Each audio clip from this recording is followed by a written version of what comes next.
Hello everyone, I hope you're doing great. My name is Anastasia and I am an outdoor adventure guide and trip leader for Trekking and Last group of companies here in Greece.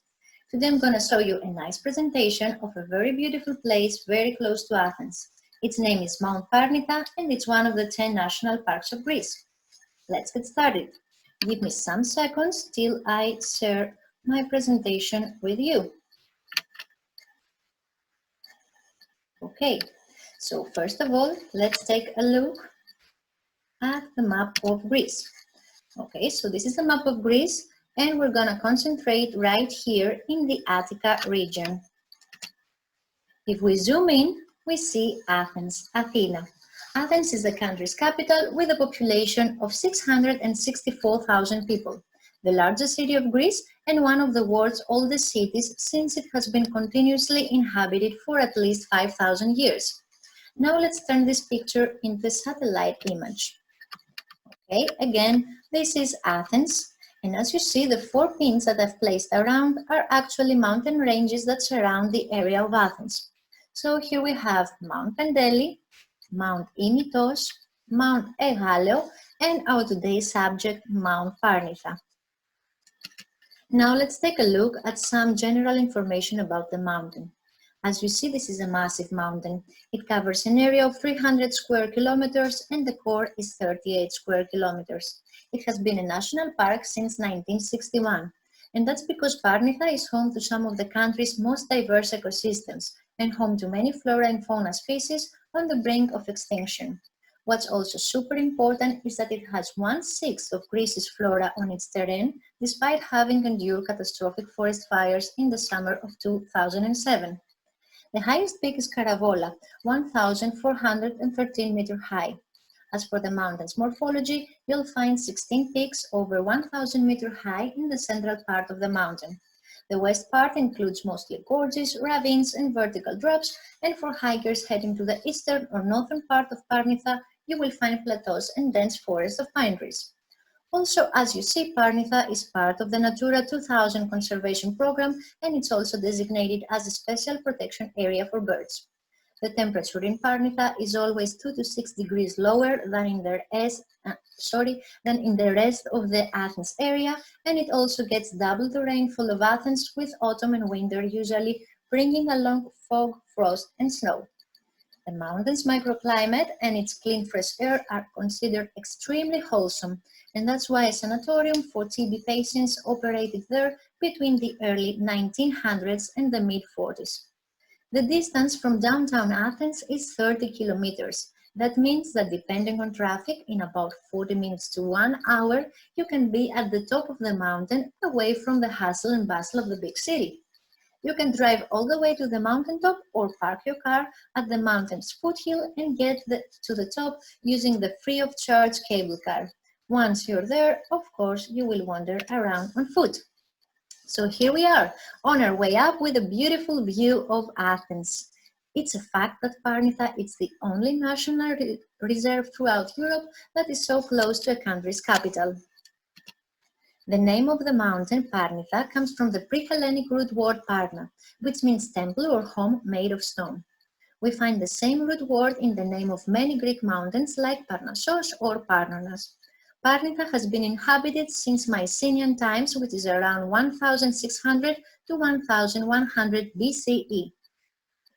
As you see in the picture, due to its geographical position, Parnitha, together with the mountains Kytheronas and Pateras, form a natural fortification 60 kilometers long, extending from the Gulf of Megara here to the Eubonian Gulf, which protected Attica from invasions coming from the north. Many are the ancient Greek writers who cite Parnitha in their writings, including Aristophanes, Theophrastus, and Pausanias. That's how we know about the mountain's historical, mythological, and archaeological importance. Ancient Greek writers like Pausanias make it clear that two were the gods worshipped on Parnitha, Zeus and Pan. Zeus is to the right on our picture here. Zeus went by many epithets. He was known as Zeus Parnithius or Zeus Himalayos, which means that he had the power over the signs of lightning, lightning bolt, and thunder. He was also called Zeus Omphrios, the lasting rain giver. Archaeological finds on Parnitha have brought to light altar ruins dedicated to Zeus at two different sites, both built on Parnitha summits. God Pan, or Panos, to the left of our picture, was an ancient god half-god, half-human.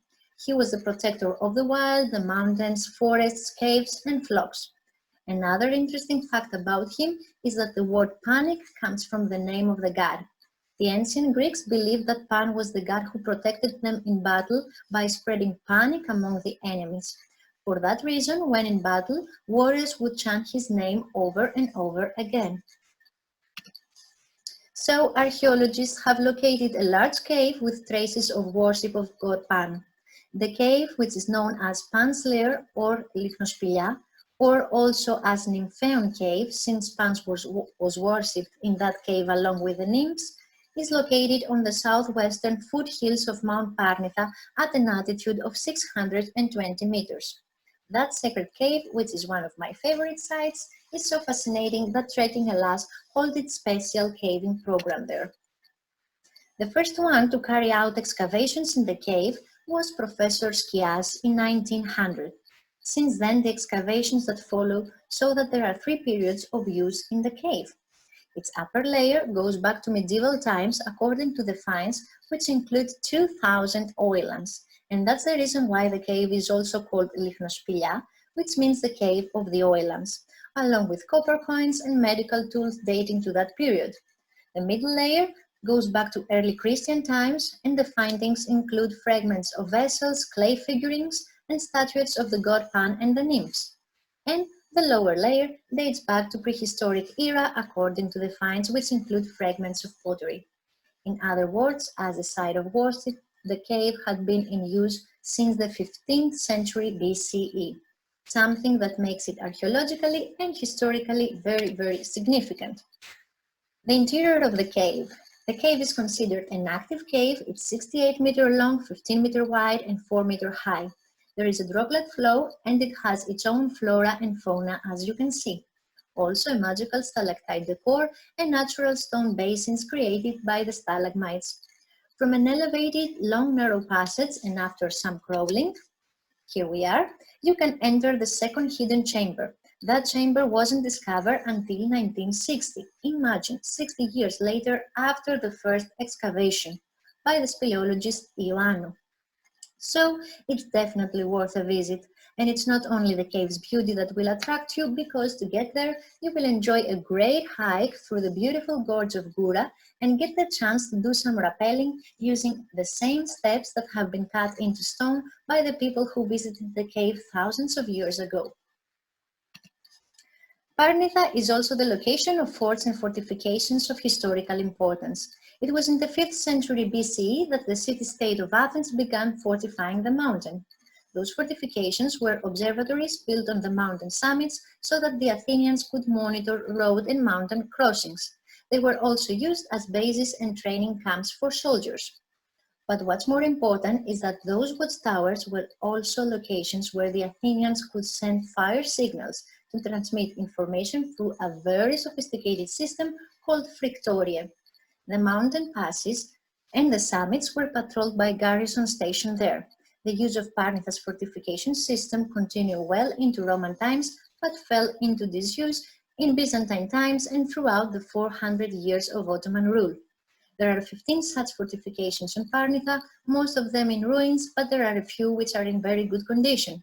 You can hike to all of them and get a different bird's-eye view from its location.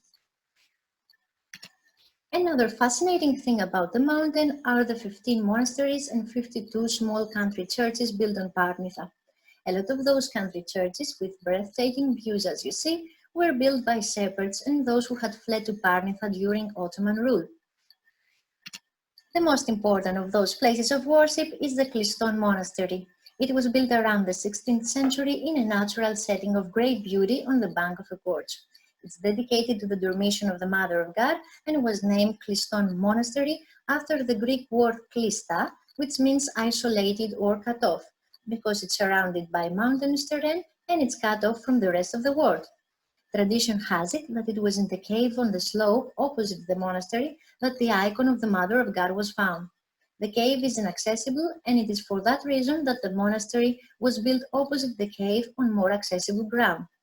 The cave is known as the Cave of Phaneromene, which means "see who has been revealed." In it you'll find countless votives left by the faithful and the vigil oil lamp of Phaneromene. Every night the nuns use a pulley to drop the oil lamp from the cave to the monastery to renew its light and then guide it back to the cave. Other places of interest in the mountain are Lake Beletsi at an altitude of 600 meters, a small artificial lake like a small oasis near the big urban center of Athens. And of course, the Tatoi Royal Estate. For that place and its historical importance, we would need a new PowerPoint presentation, so I'll just say that it is an enormous area of 10,000 acres that was first bought by the Greek royal family back in the 1870s. Since then, it has endured numerous changes of ownership and usage following the political life of the country during the late 19th to 20th century. Nowadays, although abandoned, the area seems to belong in a fairy tale, and Trekking Alas holds its biking program there. You can bike back in time by passing by the old palace, the horse stables, wine cellars, the royal cemetery, and a large number of buildings which all serve different purposes for the royal family while they live there. All this in an area covered by woods, rivers, and abundant wildlife. Now let's go back to the natural terrain of Parnitha. The rock formations on Parnitha are 570 million years old. The limestone ones are the more important because they allow water to seep through. Then the water disappears underground to form caves and ravines. The other most important rock formation is schist rock, which is watertight. And what do you think happens when limestone and schist are found side by side? The water climbs to the surface of the soil and forms springs.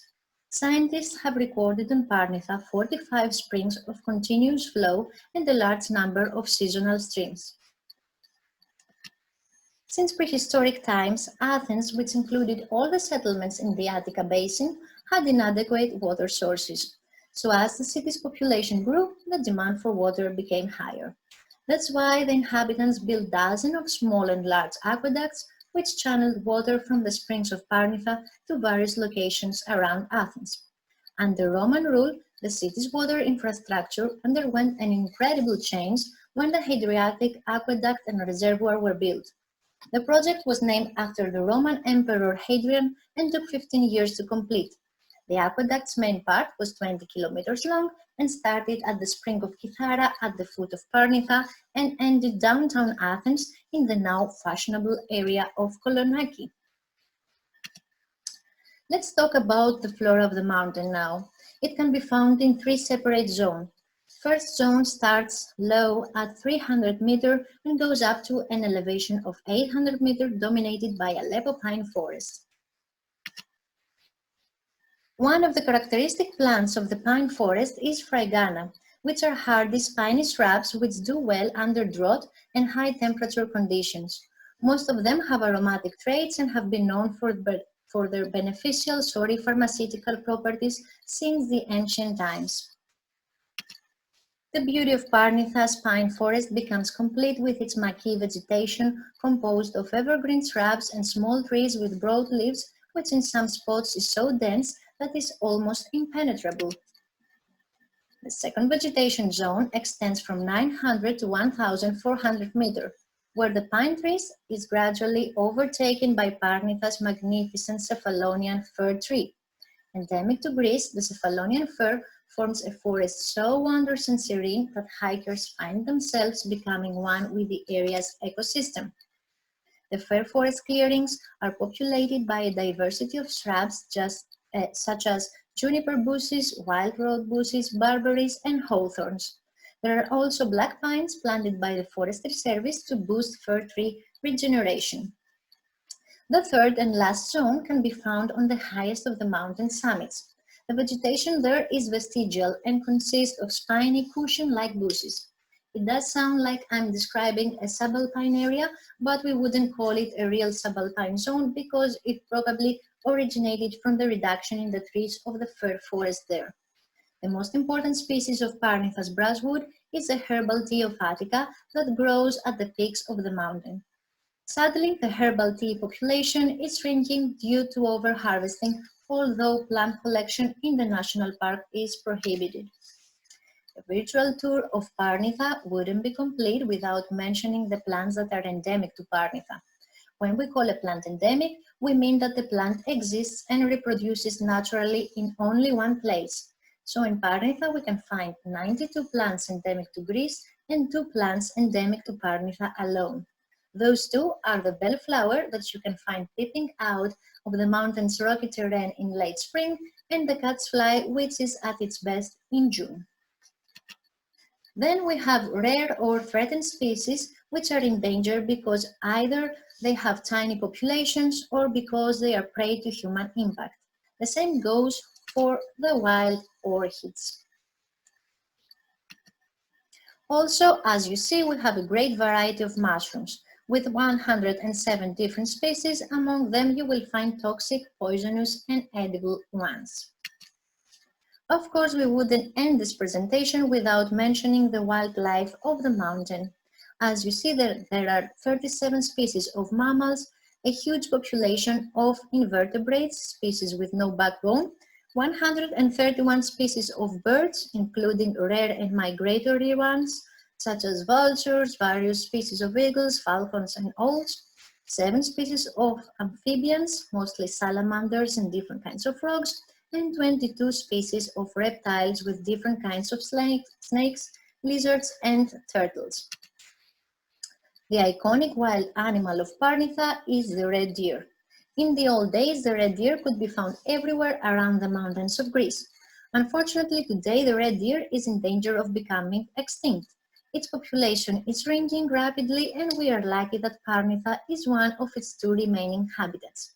The second habitat is a small population located on the Rhodope mountain range, northeast of Greece. Right now, the Forest Service sources tell us that the red deer population on the habitat of Parnitha counts more than 600 deers. It's one of the largest deer species and the largest herbivore in Greece. The red deer can get as tall as 6 feet tall without its antler, and its weight can reach as much as 350 kilos for males and 250 kilos for females. Other mammals that stand out are the wolf, creekees, the wild Cretan goat, wild boars, and foxes. If you want to know more and in detail about the flora and fauna of the mountain, in the description given below the video, you will find a link to the Forestry Service of Parnitha. On their site, you will find lists with all the recorded flora and fauna species. Okay, so before ending this presentation, I wanted to explain to you who we are and what we do. So Trekking Alas was established in 1986. Since then, it grew into the Trekking Alas group of companies, which is the largest and most prestigious tour operator in Greece in the sector of outdoor holidays, activities, and events for both kids and adults. Whatever your reasons for visiting Athens are, if you are a fan of the great outdoors, contact us for a chance to experience an outing to the historical mountain of Parnitha nearby. Our expert guides will be with you throughout your tour on Parnitha. Whether you're looking for a mile hike or an adrenaline-boosting adventure, they will help you explore the mountain in many different ways and always depending on your preferences. You can pick from a variety of thoroughly planned trekking routes, ranging from day and night hikes to biking around the mountain of Parnitha to discover its unique beauty, rare flora and fauna, and archaeological spots. For extreme sports such as caving, canyoning, and rock climbing, to just taking photos of natural vistas, our programs are always tailored to what you like, and there's something for everybody. What's more, you can combine your outing on Parnitha with a visit to the base of Trekking Alas Parnitha at Bafi Refuge. Bafi is located in the heart of the National Park of Parnitha at an altitude of 1,161 meters. The refuge is the ideal place for you to relax, enjoy your coffee or tea, sample a Greek home-style meal, or even stay overnight. The choice is yours, and we're here to arrange it. So Parnitha is a year-round destination. It's the mountain that it's literally a breath of fresh air for us Athenians and a getaway from our daily routine. To us, it's our natural and cultural heritage. We love it, respect it, and try to protect it the way it deserves.